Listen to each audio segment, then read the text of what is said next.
vínculos entre el poder político concretamente, el poder económico y el poder cultural datan prácticamente desde la conquista en este país. El poder, por ejemplo, que se genera entre los tlatoanis y la corona española, o propiamente hay que decirlo, los personajes que vienen de Italia, porque en España únicamente eran contratados, porque se tiene esa falsa percepción de que son españoles, que no existía en ese momento el concepto de nación, y bueno, pues eran coronas, y la corona era la corona católica, la corona de Castilla, y son los castellanos quienes vienen, pero vienen con un grupo de italianos, y los italianos siempre han tenido un vínculo muy fuerte con el poder. Estoy hablando de Américo Vespucci, estoy hablando de Crisóstofos Columbus, que insisto, se tiene esa falsa percepción, pero hubo acuerdos, hubo tratados entre los intelectuales de la época. Hay que recordar, por ejemplo, a Nezahualcóyotl, que fue un gran poeta, pero al mismo tiempo fue un gran dirigente, y así nos vamos acercando a los diferentes momentos históricos de este país, y encontramos que en la colonia pues no fue menor.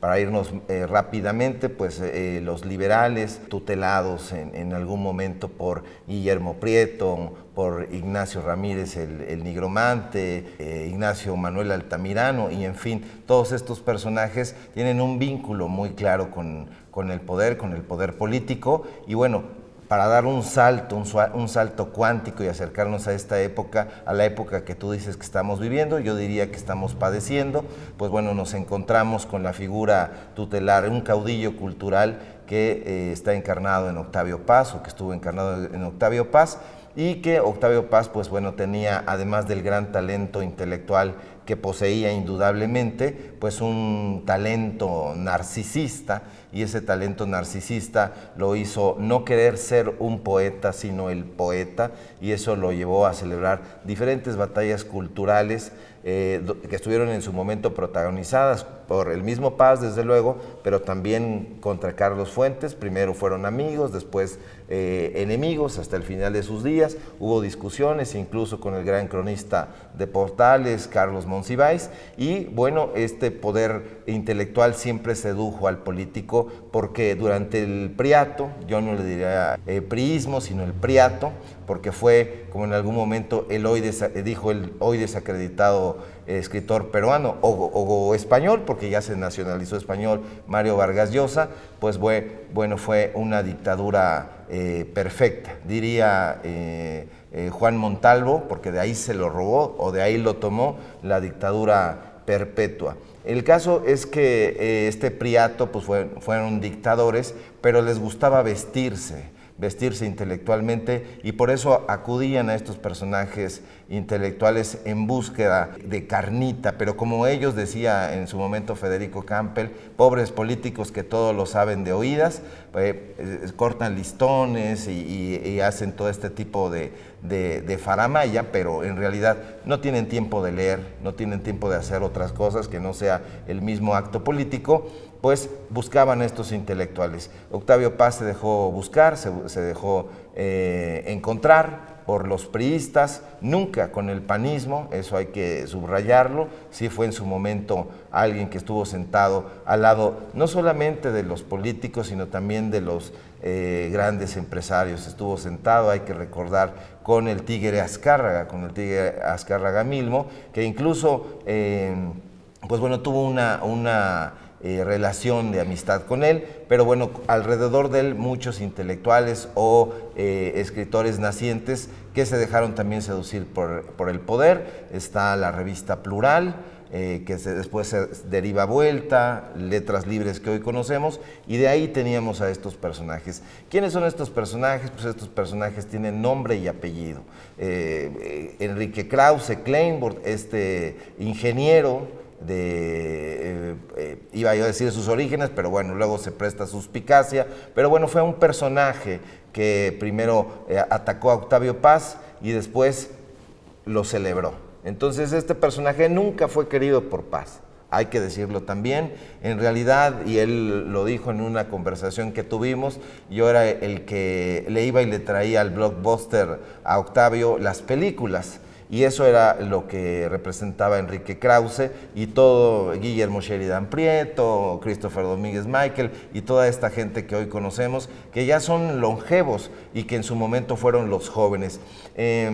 Estas batallas culturales siempre han existido y van a permanecer. Hoy las vemos quizá más claramente porque hay medios de comunicación alternativos. En un momento dado solamente existía Televisa, que imponía los criterios en la figura, por ejemplo, del comunicador, o así lo denominó Saúl Hernández a través de aquella canción de Caifanes, que era Jacobo Zabludovsky. Es un ser que nos teme, decía Saúl Hernández en aquella canción. Y bueno, pues estos personajes van a permanecer ahí. El punto de quiebre, me parece, es que no supieron hacer escuela. Es decir, no dejaron herederos, únicamente tuvieron prosélitos y esos prosélitos no tenían el talento que tuvo Octavio Paz. Y hoy los vemos así. Octavio Paz se sentaba con Tomás Segovia, con Gabriel Said, pero no se sentaba con Enrique Krause, a quien lo tenía como un, valga decirlo, un mandadero. Yo encuentro que hay frontalidad. Encuentro que este gobierno está hablando a ras de suelo y ya no está hablando desde las élites políticas, pero desde las élites culturales. Hay muchas voces, a lo mejor tenemos la impresión de que hay nuevos actores, pero no es así. Hay muchos escritores, muchas escritoras, narradores poderosos, poetas vigorosas que han estado ahí, pero que en su momento no fueron beneficiados, por ejemplo, con la beca del Sistema Nacional de Creadores de Arte, que estuvo en manos de unos cuantos. Hay que recordar que esta genealogía, por ejemplo, Gabriel Said, que es el tótem de ese grupo, incluso del propio Krause, que es, digamos, el sobreviviente de las huestes de paz, tuteló en gran medida el mundo cultural, llamémosle así, de este país. Tuvo tomado el Fondo de Cultura Económica y eso significaba ediciones. Tuvo tomado incluso Bellas Artes.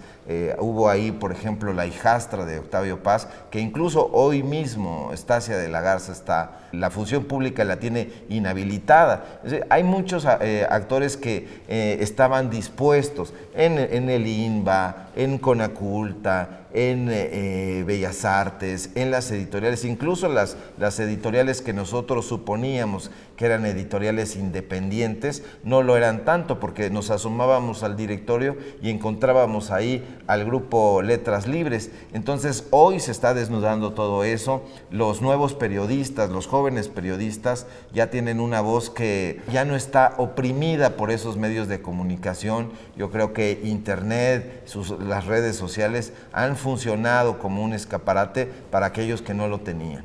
Este esfuerzo que están haciendo ustedes y otros medios de comunicación, y llamémosle alternativos, yo preferiría decir nuevos medios de comunicación, están utilizando estas plataformas. YouTube me parece que, aunque es un monopolio, porque eso no se ha revisado, se está hablando de duopolios, pero YouTube es un monopolio. Entonces todos están alrededor de YouTube. Yo creo que con el tiempo habrá que buscar nuevos canales, pero están saliendo por ahí. Si bien es cierto que en Internet podemos encontrar un marasmo muy oscuro y es una marea muy álgida y hay también muchísima basura, lo cierto es que también hay nuevas voces y voces que ya estaban ahí, pero a las que no se les había permitido llegar a los micrófonos. Entonces esto hay que verlo con mucha atención, porque están conviviendo generaciones disímiles, generaciones de escritores, de escritoras, de intelectuales tutelares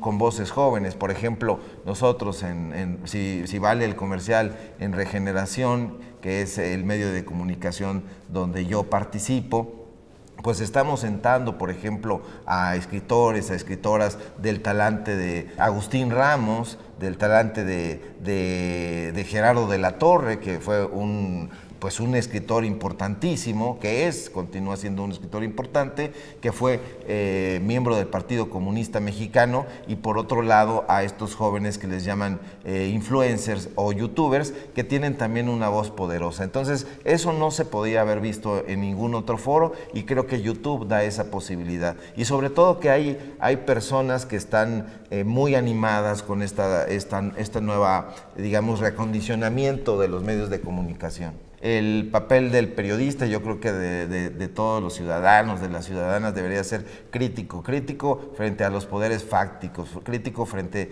a una economía que nos enseñaron a que fuera esta frase hecha, ¿no? Del que no tranza, no avanza, que le debemos al priato, pero debe ser fundamentalmente crítico al poder, crítico al poder económico, al poder cultural. A mí me sorprende mucho que en algún momento algunos escritores y escritoras se sentaran a dialogar conmigo y me dijeron, bueno, estamos muy admirados con el trabajo que tú haces porque tuviste esta fuerza de salir y denunciar. Y yo digo, yo no estoy tan contento con ustedes porque quizás si hubieran librado esa batalla en el momento en que les correspondía y que eran grupos, no tendríamos que estar padeciendo a estos viejos saurios de la intelectualidad, de la literatura.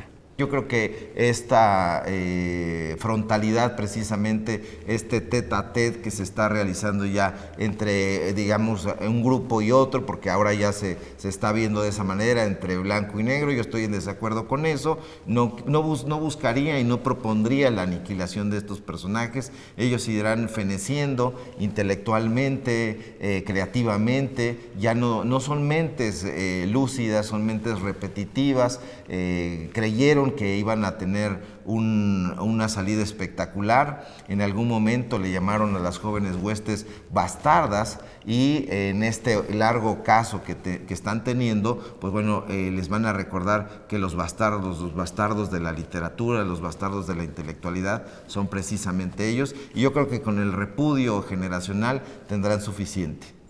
Creo que sí va a haber un crecimiento, ya lo está viendo, sobre todo en cuestión no de reflectores, sino en la cuestión pública, en la cuestión llana. Todos estos personajes que están ahí latentes, enjundiosos, ya no están esperando a tener el aval de los grandes protagonistas o estos viejos protagonistas. Ya no hay jóvenes, y eso me anima mucho, dispuestos a cargar el equipaje del jefe para poder sobresalir o sacar adelante su profesión.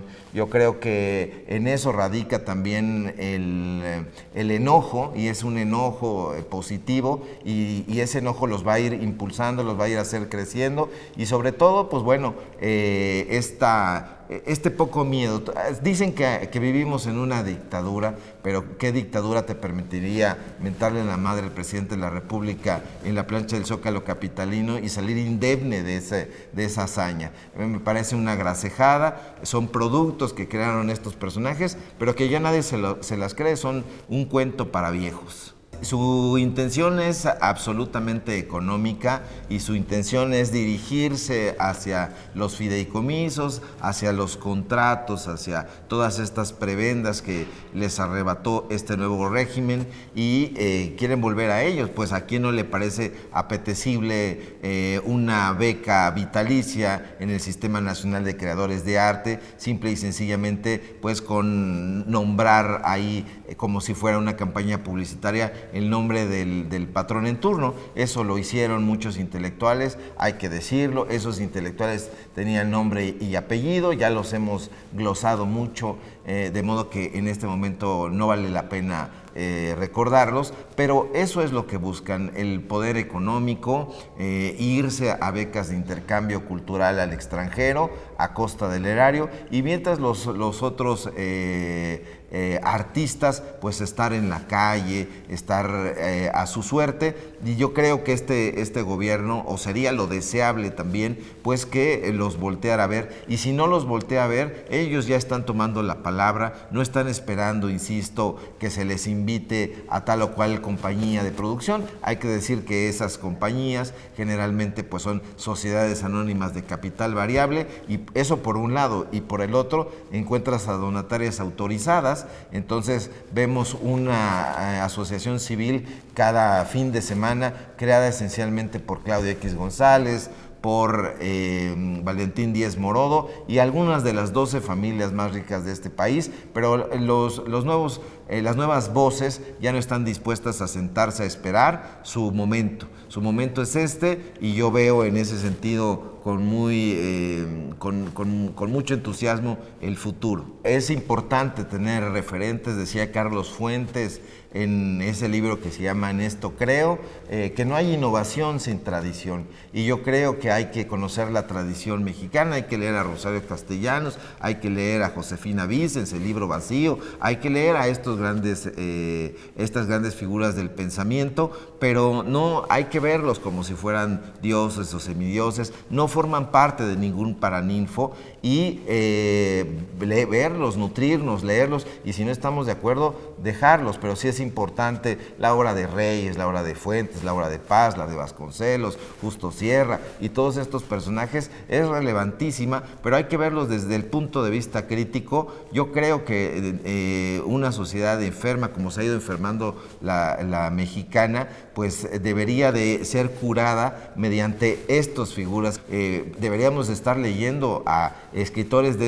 esa talla y no estar padeciendo a Chumel Torres, por ejemplo, ¿no? Yo veo con mucho entusiasmo, con mucha emoción, este trabajo que se está realizando aquí en la 4TV, y los invito pues a que sintonicen, a que vean los contenidos que están proponiendo. Yo estoy muy contento de ver que hay un nuevo equipo de intelectuales, de periodistas, de analistas pujantes y que van hacia adelante, y pues bueno, les deseo un gran presente y un mejor futuro. Muchas gracias por la entrevista y perdón por los desatinos.